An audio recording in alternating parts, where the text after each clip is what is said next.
Welcome to Sweet Life Beat Life. We hope this video helps. You start right now by confirming your iPhone model and iOS version so you know which battery firmware applies. Back up the device to iCloud or Finder. Once done, make sure the backup completes. Charge to over 20% or plug in a light. This prevents shutdown during diagnostics.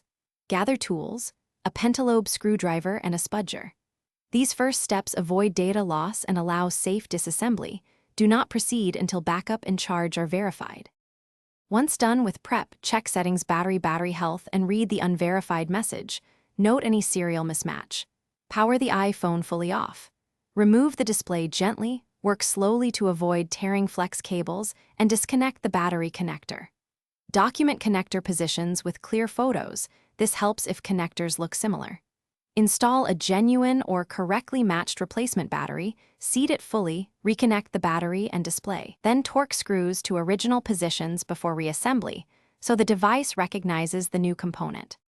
After reassembly, boot the iPhone and check battery health. A correct install and calibration should show verified status.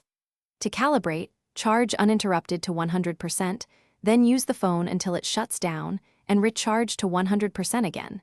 This helps the system measure capacity accurately. If the unverified label persists, power down and recheck connectors and seating. Once connectors are confirmed, consider reflash options if you have tools, or take it to Apple-authorized service. This single troubleshooting step resolves most recognition errors. Thanks for watching. Consider subscribing if we helped you.